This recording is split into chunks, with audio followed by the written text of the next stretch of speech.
Rut 4.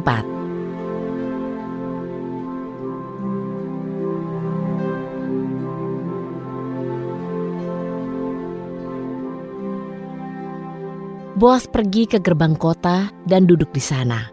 Lalu tampaklah penebus yang telah dibicarakannya itu lewat. Boas berkata, "Hai saudaraku, singgahlah kemari, duduklah di sini." Maka ia singgah dan duduk. Lalu ia mendapati 10 orang dari para tua-tua kota itu, dan ia juga mengatakan, "Duduklah di sini."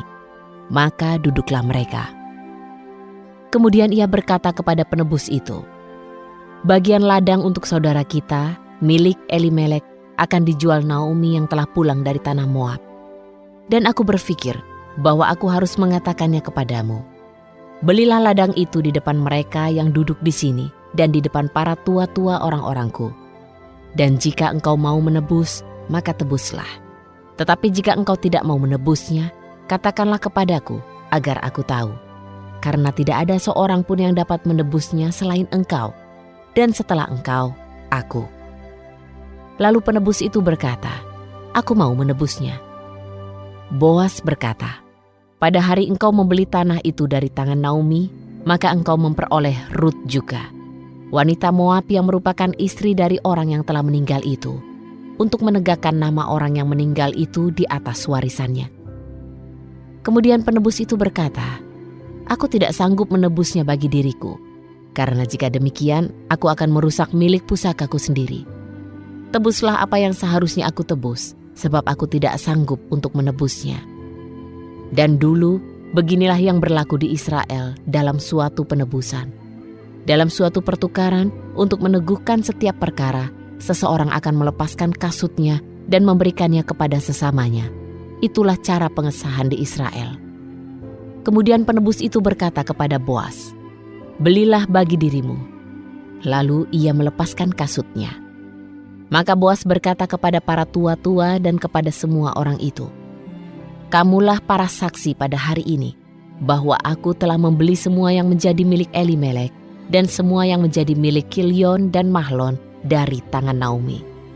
Dan juga Rut, wanita Moab, istri Mahlon itu, telah aku beli sebagai seorang istri untuk menegakkan nama orang yang meninggal itu atas warisannya, supaya nama orang itu tidak akan lenyap dari antara saudara-saudaranya dan dari pintu gerbang tempat tinggalnya. Kamulah para saksi pada hari ini." Semua orang yang ada di pintu gerbang dan para tua-tua berkata, "Kami adalah saksi. Biarlah Yahwe menjadikan wanita yang sedang masuk ke rumahmu itu seperti Rahel dan Leah, yang keduanya telah membangun keturunan Israel. Lakukanlah mujizat di Efrata, serta jadilah terkenal di Betlehem. Biarlah keturunan dari benih yang akan Yahwe berikan kepadamu melalui gadis ini menjadi seperti keturunan Peres yang dilahirkan Tamar bagi Yehuda." Lalu Boas mengambil Rut menjadi istri baginya. Ketika ia menghampirinya, Yahwe mengaruniakan kehamilan kepadanya dan ia melahirkan seorang anak laki-laki. Berkatalah para wanita itu kepada Naomi, "Terpujilah Yahwe, karena hari ini dia telah menolongmu dengan seorang penebus. Biarlah nama anak itu menjadi termasyur di Israel. Biarlah anak itu menjadi pemulih hidupmu dan penopang hari tuamu, karena menantu yang mencintaimu telah melahirkannya. Rut seorang perempuan yang lebih berharga daripada 7 anak laki-laki." Naomi mengambil anak itu dan memeluknya, lalu ia menjadi pengasuh bagi anak itu. Para tetangga memberi nama anak itu. Katanya, seorang putra telah dilahirkan bagi Naomi, dan mereka menamainya Obed. Dialah ayah Isai, ayah Daud. Inilah silsilah Peres. Peres memperanakan Hezron. Hezron memperanakan Ram, dan Ram memperanakan Aminadab. Aminadab memperanakan Nahason, dan Nahason memperanakan Salmon.